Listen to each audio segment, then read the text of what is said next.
right? And that's what our society is becoming, right? And reinforcing this particular framework of normalcy, right? Which is intersectional, right? Normalcy is intersectional, and so do we have to be intersectional, right? In our liberation and our freedom of ourselves, right?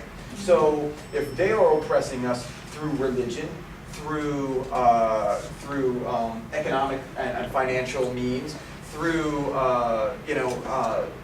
disability issues, what is disability, what is not, through what is normal, meaning through race, through sexual and gender frameworks, through citizenship, et cetera, what we need to do through intersectional and collaborative means, which this whole book is about, is bringing us all together and challenging through critical perspectives.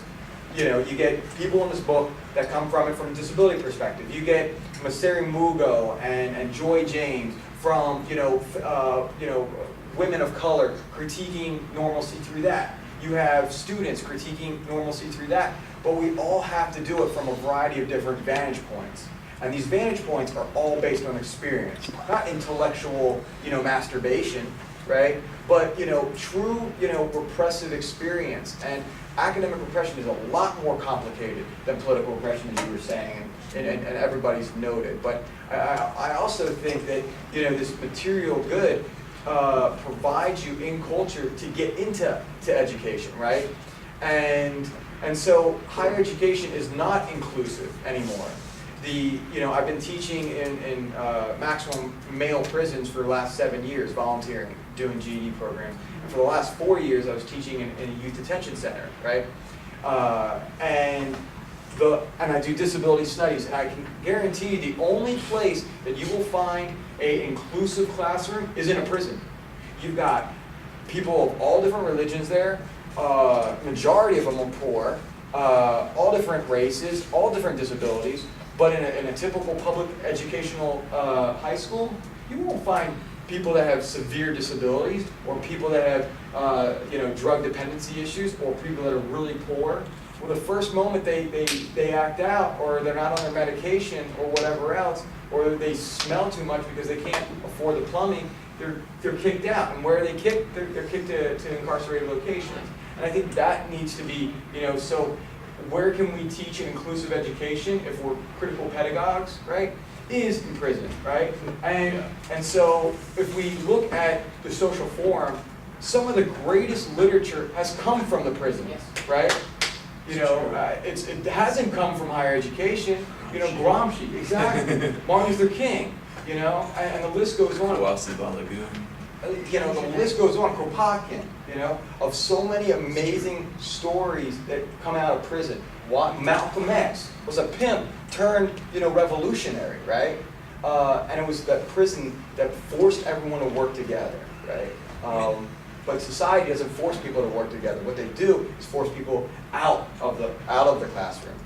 Ironically enough, too, I think that a case could be made for public schooling, at least before the university, is really resembling prisons in many ways. That guy did that document on that. Yeah, the war on kids. I was thinking about that when Anthony was talking about that, how schools are, I wouldn't even say increasingly designed to look like prisons. If you read the work of Michel Foucault, this French social theorist who wrote a lot of shit I don't understand, but one of the books that really kind of spoke to me was a book called Discipline and Punish. He showed how actually historically prisons, factories, and schools were all developed around the same time using the same techniques. So ironically enough, schools produce citizens, that look very similar to what factories produce in workers and what, prisons produce, and medicalization too. We have these processes that are designed to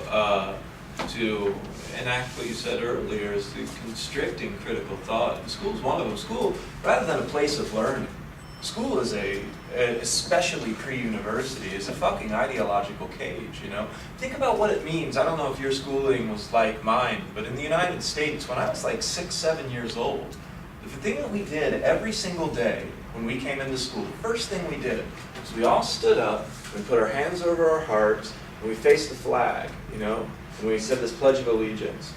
And I didn't really think about it until I told my friends from Spain about this. My friends from Spain were like, "Oh, that's fascist, you know? I can't believe that." I was like, "Wait, you know, this is my country. Why are you saying that about us?" But I started to break it down. I was like, "Wait a second.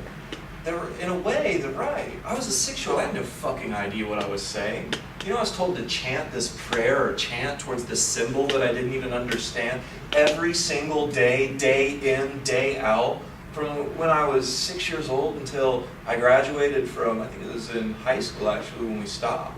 You know, so essentially for 12 years, this patriotism, this sense of nationalism, you know, was forced on me from above. You know, you had to do that. That's what you had to do every day when you went into school. I don't know if it's similar for you guys, but are they still doing that out of curiosity? Do you still have to say the pledge or anything? I had to. Clinton You had stopped to? that. What's that? I remember when that stopped happening. He Yeah. was like, this can't happen anymore. Like, this isn't enforced anymore. We can't do this anymore. It was like the 90s, I think. Yeah. That happened to me. They put the kid I had to say it at some point, yeah. It's Well, crazy. It's before I even knew what it meant. You know? But certain schools are doing that, and then you know, the Quakers, right, they don't take pledges. And they don't sign pledges, and they can't work with certain organizations. So they were arrested in schools, right? And you know, going back to, they were arrested in schools, and so you have, well, yeah. But he has a lineage of Quakerism, but he wasn't a Quaker himself. So you know, just to make the fine line there.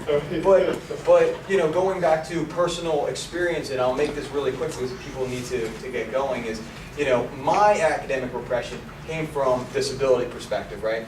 And so my prison was physical. You know, I was strapped down in chairs because I shook and I was very hyper and I couldn't speak that well. So we're talking about language. I didn't have a language, right? You know, unless I was speaking to cats and dogs who were my friends, literally, right? And so, you know, we need to see that, you know, these places are violent to kids, right? I mean, when I talk to college students now, I'm like, yeah, I was strapped down in a chair. When I was thinking about it when I was in first, second, third grade, they literally allowed the parents to say, if he gets too hyper, can he put leather straps around the arms of the child, right? And, you know, this was happening in the, quote, special ed classes. I mean, not today, you know, what they do is they just dope them up on Ritalin, right? Which ruins the kidneys and liver, right? Or just kicks them out. And I think that, you know, we need to first begin where we are, as you noted, and then we can learn about others. But if we don't understand ourselves, how are we supposed to learn others? And that's where education kind of begins. But